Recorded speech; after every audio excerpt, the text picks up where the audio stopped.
인스턴트 음식이 신체 기능뿐 아니라 기억력 저하까지 초래한다는 연구 결과가 나와 관심을 끌고 있습니다. 오스트레일리아의 한 대학 연구팀이 한 집단의 쥐들에게는 건강식을, 다른 집단에는 케이크, 비스킷 등 설탕과 지방이 많은 음식을 제공했는데요. 인스턴트 음식을 먹은 쥐는 뇌의 인지 능력이 떨어졌는데 이후 건강식을 섭취해도 인지 능력은 다시 회복되지 않았습니다. 가장 놀라웠던 점은 지방과 설탕을 과도하게 섭취했을 경우 뇌의 기억력이 일주일 만에 급속하게 떨어진 건데요. 연구진은 식습관이 인간의 뇌에 내면 영향을 끼친다는 것과 나이가 들수록 인지 능력이 감퇴한다는 것을 연관해서 생각해 볼 필요가 있다고 덧붙였습니다. 내가 먹는 대로 내 몸이 됩니다. 한국인이 연간 인스턴트 식품을 통해 얼마나 독소를 먹는지 KBS 생로병사의 비밀에서 방송한 자료를 보면 표백제, 발색제, 착색제, 감미료, 방부제 등 화학 첨가물을 성인 55kg 기준 연간 24.69kg을 먹습니다. 또한 OECD 국가 중 항생제를 가장 많이 사용합니다. 그 결과 체내 독소가 미국인보다 3.2배, 독일인의 6.5배, 캐나다인의 4.4배나 더 독소가 몸속에 쌓였습니다. 2000년부터 2009년까지 10년의 의료 실태 통계를 살펴보면 환자 1인당 진료 횟수 12.9배 증가, 1인당 의료비 9.8배 증가, 병원 수 4.5배 증가, 병원 병상 수 7.4배 증가하여 OECD 국가 중 가장 높은 증가율을 보이고 있습니다. 다음 표와 같이 연평균 1인당 의료비 증가율이 OECD 회원국 중 가장 높습니다. 국민행복시대 건설을 위해 체내 독소와 혈액 독소 해독이 선결 문제라는 생각에 독소 해독 방법을 공유하고자 합니다. 우선 방부제 등 독소가 들어있는 인스턴트 식품과 패스트푸드, 과식, 과음을 절대 먹지 말아야 합니다. 이 독소가 장에서 무슨 일을 하는지 보실까요? 첫째, 음식을 효소로 분해하여 숙주인 인체의 건강을 지켜주는 방법으로 공생하는 장내 유익균을 억제하므로 음식의 섭취 효율을 떨어뜨립니다. 둘째, 소화되지 못한 음식을 부패되어 독가스가 되어 방귀로 일부 배출되지만 대부분 혈액을 오염시키고 간과 폐, 뇌세포 등 몸속의 매연으로 작용합니다. 방귀 악취가 어떻게 몸속의 매연으로 작용하는지 예를 들어보면 겨울철 돼지 농장이나 양계장에 하룻밤만 환기가 되지 않으면 한 마리도 남기지 않고 떼주고 마는 독소가 바로 돼지똥에서 발생하는 암모니아 황화수소 등 화장실에서 느끼는 악취와 똑같은 독가스입니다. 이 독가스가 대장에서 변비와 대장암의 원인으로 작용하고 방귀로 일부 배출되지만 대부분 혈액을 오염시키고 간과 폐, 뇌세포에 이상을 만듭니다. 뿐만 아니라 몸속에 쌓여 통풍 등 만병의 근원이 되므로 변비가 만병의 근원이라 말합니다. 변비약을 선택할 때 반드시 유의해야 할 상식이 있습니다.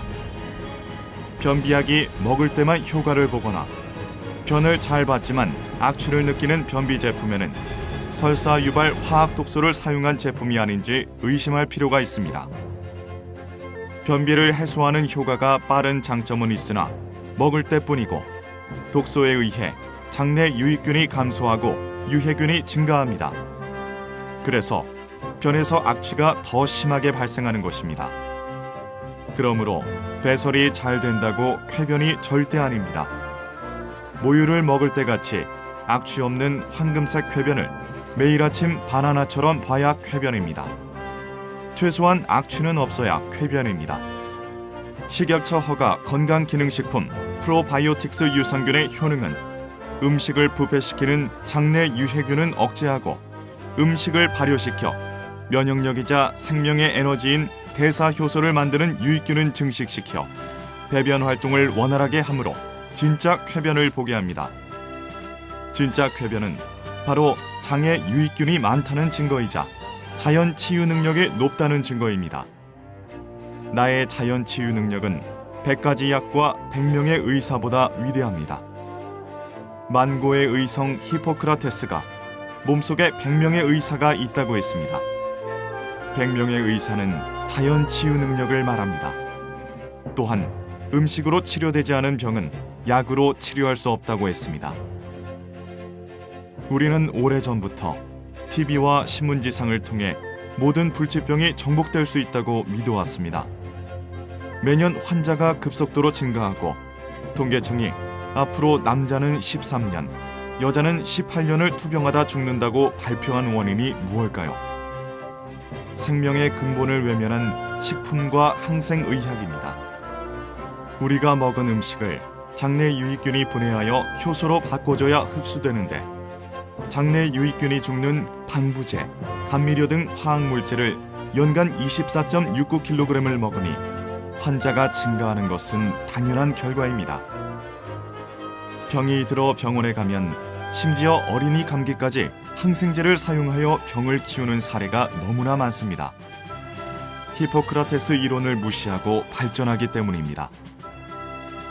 아프면 약 사 먹고 병원 가서 의사에게 몸을 맡기면 될 것이란 안이한 생각을 버려야 건강을 지킬 수 있고 후회하지 않습니다. 어디가 아프다는 것은 나의 자연 치유력이 떨어졌음을 알려주는 생리적인 신호입니다. 그러므로 자연 치유 능력을 높여주면 아픈 신호가 사라집니다. 자연 치유력을 높여주는 방법은 너무나 간단합니다. 바로 장에서 증식되는 유산균을 섭취하여 장내 유익균을 80% 이상 높여주고 쌀눈 쌀겨와 현미, 콩, 보리, 채소를 꼭꼭 씹어 먹으면 황금색 쾌변을 봅니다. 더 빠른 방법은 이와 같은 식사에 발효 홍삼과 천년초 등 면역력을 높여주는 발효식품입니다.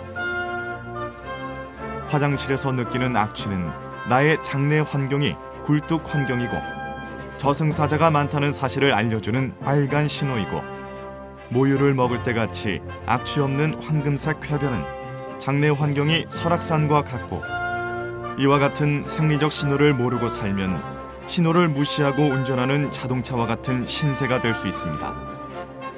온 국민이 생리적 신호를 알면 의료보험 5분의 1만 납부해도 남는 국민 행복 시대를 열 수 있습니다. 건강보다 더 소중한 가치는 없습니다. 분자 생물학의 발달로 장내 생태계가 최근에 밝혀져 의대에서 교육하지 않아 안타깝습니다.